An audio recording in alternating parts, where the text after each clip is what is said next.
FM 100.5. This is the Atlantic, where we are on the issue segment on the Atlantic. We're proudly brought to us by Southern Medical Center, and I have been joined this morning to help with this particular conversation. It's time with the UCC Counseling Center, and I tell you what, I have two powerful individuals in studio this morning to help us with this particular conversation: gateway drugs and their effects, and they are coming from the Narcotics Control Commission here in Cape Coast. And I'm blessed to have Madam Gifty Annan. She is the head of Drug Demand Reduction Unit, and her deputy is also here, Madam Alice Ezra. Good morning, ladies, and welcome to ATL FM. Good morning. Trust you're doing well. By grace. You know, when you start with this kind of voice on a Monday morning, it makes everything good. We're grateful that you made time to join us this morning. I want to begin with you, Madam Annan. We want to start from the basics because you're talking about drugs. Let's appreciate what drug is, then we can jump on to what gateway drugs are. Okay, so I'd like to say a very big good morning to all your listeners, and especially to the Guidance and Counseling Department of the UCC, the Counseling Center, for the opportunity that they have given us. In fact, this is their slot that we are talking on this morning. So we acknowledge the job done by Dr. Reza Holm and her team. Thank you very much, Doc. And I want to also use this opportunity to say hi to my regional commander, Mr. Felix Safo. Good morning, sir. So let's go to the question, the main question. Gateway, you said what? So we want to start with what a drug is. So let's look at what a drug is first in the beginning. A drug is any substance that when you take into the body alters the perception, it alters your mood, it can alter your motor functions. So any substance that you take into the body that gives an altering effect to the body is considered a drug. A lot of the time, people do not agree with us, but based on this definition that we have, we can boldly say that alcohol is a drug. We can boldly say that medications that are given to us in the hospitals are drugs. And we can also say that shisha, nicotine, alcohol, and the rest are all drugs. So we'll go deeply into it when we get on. And so far as this particular conversation is concerned, gateway drugs and their effects, what are gateway drugs? So we refer to gateway drugs as any substance that propels you to move on to do harder drugs. So it refers to any substance that increases your likelihood to engage in harder drugs. So we would look at how people get on to these soft drugs, as we call them, gateway or soft drugs. So a lot of the time, people go out parties, they want to experiment, and so try this. This is alcohol mixed with, let's say, cannabis. They call it like try it, and then they try it on. How else do they get onto it? Sometimes a lot of people are tired. They do a lot of manual work, and so they are tired. They want to increase their energy, their levels of energy, in order to be able to do a lot of hard work. In fact, sometimes your output determines how much money you get, and so you would want more energy, and then you do more work, and in fact get more money. And so people get on, let's say energy drinks, for instance. A lot of it, abuse it for energy. Other times there could be pain. People will want to get on to gateway drugs or soft drugs. For what? Pain. They have pain. For ladies, young ladies, for instance, you could have menstrual cramps, and then you want to get away from the menstrual cramps. It hurts. So you get on any of the painkillers. And depending on what you take, if you decide to continually take it, and then you are getting onto it. Other times too, it is for fun, just for fun. For people who do entertainment, for people who are athletes or into sports, if they want to be the life of the event or the party, it means that they would have to get onto some of these medications or some of these drugs we call gateway, and they become the life of the party. They become happy, excited, dance all night, and that kind of euphoria is what gets people to use more of these drugs. Right, people, you're still tuned into ATL FM 100.5. Remember, I have in studio with me Madam Gifty, and you just heard her voice. She is the head of Drug Demand Reduction Unit, and Madam Alice Eza, whom I'll be getting to very soon, Deputy Head of Drug Demand Reduction Unit, all coming from the Narcotics Control Commission here in Cape Coast, partnering with the Counseling Center here in your University of Competitive Choice. The conversation is around gateway drugs and their effects. I want to come to you, Madam Alice, because I know there's a trend going on within the central region, and it has to do with some specific gateway drugs. What are these, and why are people hooking onto them? All right. Thank you so much. Good morning to your listeners. Talking of the trends of all the gateway drugs, the first thing I will mention is alcohol. Like Madam said, people doesn't agree with us anytime we say that alcohol is a drug. Yes, but alcohol is one of the leading drugs when it comes to a gateway drug. Alcohol of all kinds. We have the vodka, we have gin, we have whiskey, we have wine, we have beer, and then our local gin, which is the Akpeteshi, our local gin. They are there. So alcohol is one. And then we also have tobacco. And then when we talk about tobacco, we know that the active ingredient in tobacco is nicotine. And with tobacco, we have variety of them. We have the cigarette, we have cigar, we have shisha, we have the vaporizers, and then we have hookah. They are all there, and it's all new trend. Shisha is so common that when you go to our beaches, they are there. People use it for fun. Other people want people to see that, this is what they are using. So they are also in the system. They can fit into society. They can fit into that group. And mostly it's for the shisha, it's for ladies. So they say it's fun for ladies to be using. And with the shisha, we have a lot of flavors. We have the vanilla, we have the strawberry, we have a lot of them. A lot of them. So when we come I didn't know that we have a lot flavors of flavor. It has a lot of flavor. So when we take tobacco, that's what we have. So shisha, cigarettes, hookah, and they are all under tobacco. Then we have the inhalants, which is also a gateway drug. With the inhalant, we have snuff, which is the traditional one we know. A lot of people, not only the youth, but the elderly also uses the snuff. Then we have nail polish. It's so new in the system. Nail polish. What do they do with the nail polish? Our ladies know. They know what nail polish are. It's form of remover. For when you paint your fingers, sometimes you use it as a remover. To dilute it when you want to get rid of it, you use it. Now people are inhaling them. A lot of our youth are inhaling them, especially ladies. Then we have petrol. So we are talking about inhalants for now as a gateway drug. And the inhalant, I have mentioned that of the nail polish. I have mentioned the normal snuff that we know. And then petrol. Gasoline, yes. People are inhaling that one too as a new trend. And this is happening within our region? Yes, it gives them that high. It gives them the euphoria. It makes them feel happy.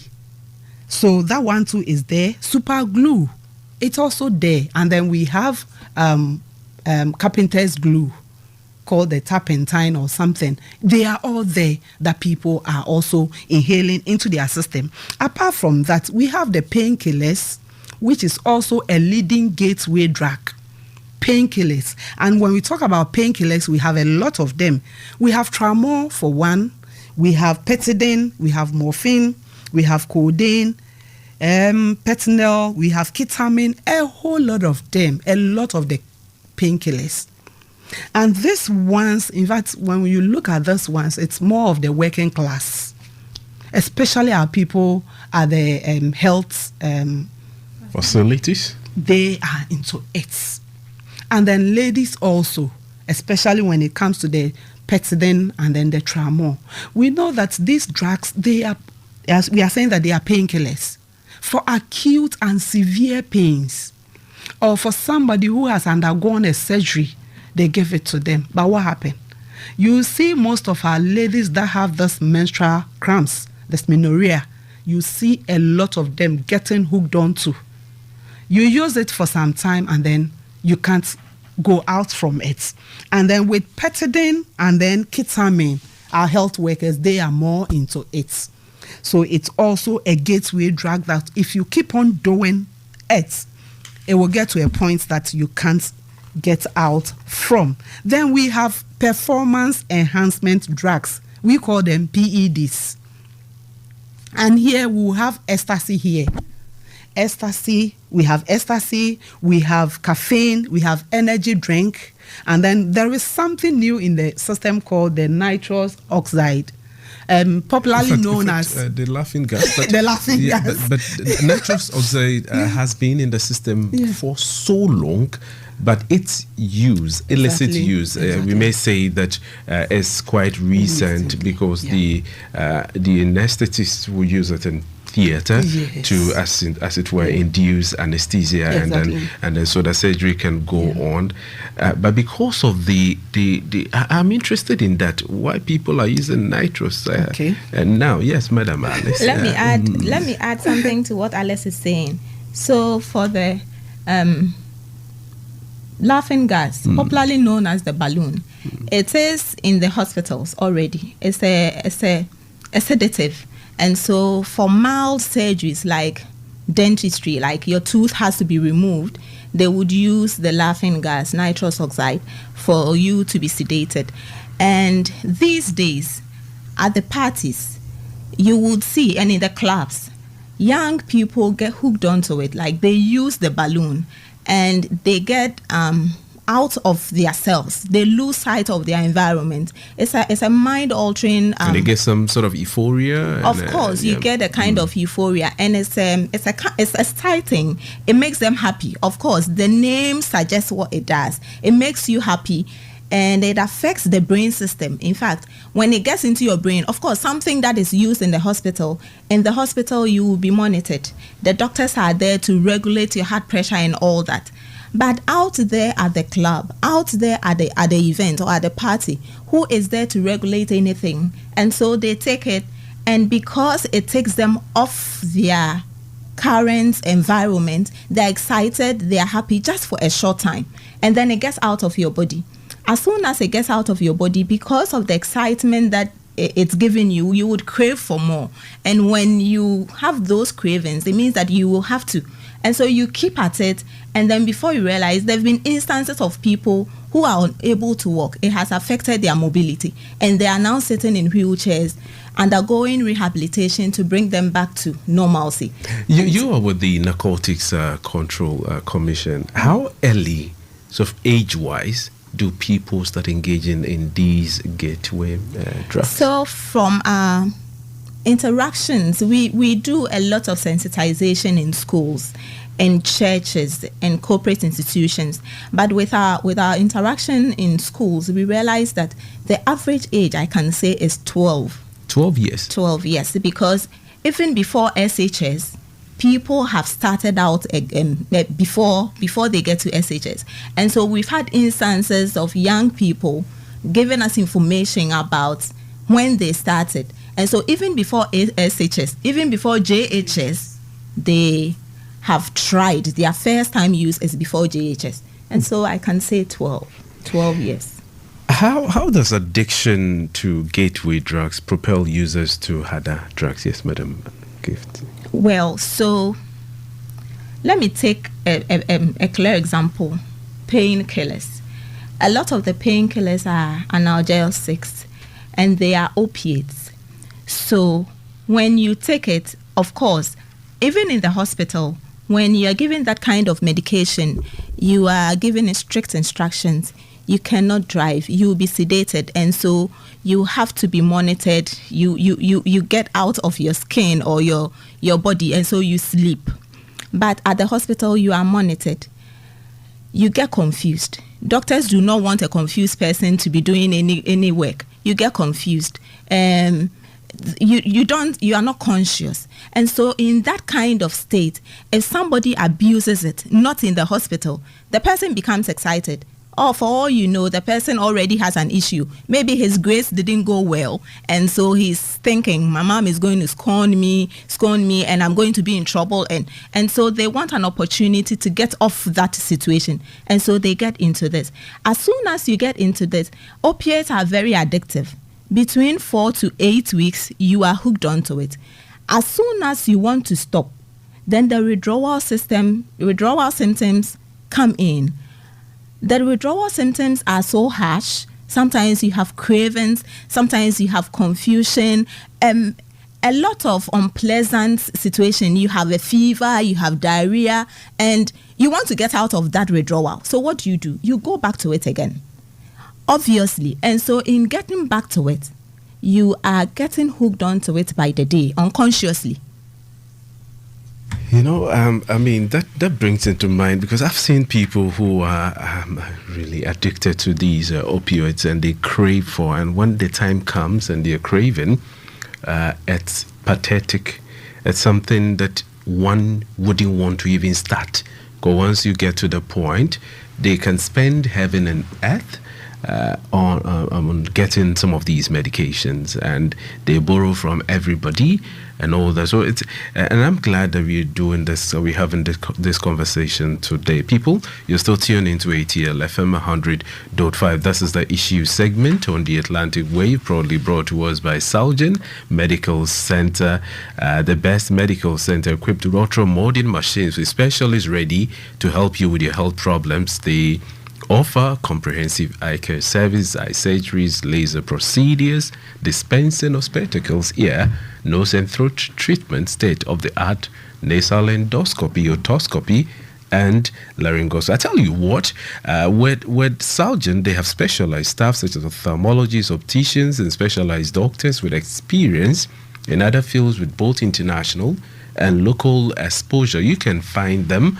opposite Wesley Girls High School inside Kakumdo here in Cape Coast. Call them for more information via 0332091232 or via their email salgen@gmail.com. You can send us your messages. You have any questions, share with us. I have the resource persons here who will help you address all these challenges you may be facing. But I come back in studio. I want to come to you, Madam Alice, because we are looking at gateway drugs. One want to know, what are some of the effects? How do I know that this is what will happen to me if I engage in gateway drugs? All right, thank you. So before I go to the effect, I want our listeners to know why people engage themselves into it. So I'll first of all look at the youth, why the youths engage themselves in gateway drugs. And one of the most reasons why they do so is to run away from the law. Because they feel that, yes, you want to run away from the law? Exactly, because how? They feel like using these drugs, you have no problem with the law. There are no legal issues to them. There are no legal issues. So if I do cocaine, if I do heroin, if I do cannabis, and I'll be arrested, why not find something that will help me get the same feeling? So these are legal drugs. Yeah, exactly. But can be abused to get the same excitement Exactly. these illegal drugs can give us. Okay. Exactly. So to avoid legal issues, most youth prefer doing that one. Apart from that one also, it's readily available. Now, we know that there are rules. We have laws in this nation that with pharmacies or pharmacy shops and drugstores, there are some drugs that need to be sold on prescription. We realize that most of these painkillers, they are sold on prescription. If you are going to buy without prescription, you can't really. But I am saying that we are not going by this law. You go to a drugstore, you go to some pharmacy shops are trying. You go there without prescription, some drugs will not be given to you. Others are also issuing it out. You go to a drugstore, you see a kid there with something written on paper. This is what I'm buying. They give it out to. So it means that these drugs are readily available at all times and they can get it, especially Tramol. It's all over. Alcohol, for instance, alcohol. We always hear adverts saying that should not be sold for people below the age of 18 years. Yet you go to the spots, you go to the shops, and you see people below that age buying it. So they are there. And then because of black markets, it is not too expensive. The prices have been subsidized. Exactly. So they are not too expensive. For the sake of our time, so I want you to summarize. I'll pick a bit from Madam Gifty as well. So what are some of these other reasons? Okay, so we also have peer pressure, and then we have curiosity, and then persuasive advertisements. It's also there. Like alcohol. We see most of our alcohol advertisements, they are so exciting. You love it. And then it pushes them. Oh, looking at it's so catchy. So looking at it, it's so nice. Why don't I try? Maybe one of the reasons why the FDA went to court. Exactly. To stop celebrities from exactly. advertising. Because we know most of our youth, they use them as their role models and the rest. So seeing them going through this, it's propels them to go into it. Yeah. Thank you. Madam Gifty, maybe one or two, so we come to some sort of advice to the public. Okay, so why are we telling our listeners all these? It says all these gateway drugs are addictive. They are addictive as much as the traditional drugs are. Cocaine is addictive. Heroin is addictive. Cannabis is addictive.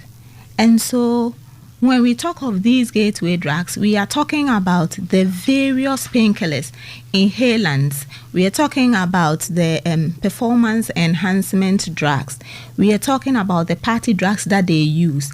Remember, some of these drugs are mixed with alcohol. Some of them are mixed with energy drinks. But remember, all these have effects. So, for instance, cannabis has its own effect. Alcohol has its own effect. When you bring them together, then you know that you are inheriting two different effects from two different substances all together in one place at one time. And these are very, very harsh. Some of these effects are very harsh that we want our listeners to know. Some of them are just lured into it without knowing. They do not know. They have no idea the effect of what they are taking. So for us, some of the effect of the gateway drugs, the increase for addiction is so high. That one we have mentioned. And the increase of it can impair your judgment. Like cannabis, for instance, it impairs your judgment. And for young people, if your judgment is impaired, what kind of good decision can you make? All the decisions that you might be making in life becomes very destructive.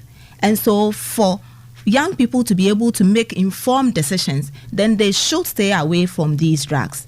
Apart from that, they affect the brain in a way. They affect the brain setup. There are neurons and neurotransmitters in the brain that receives and sends information.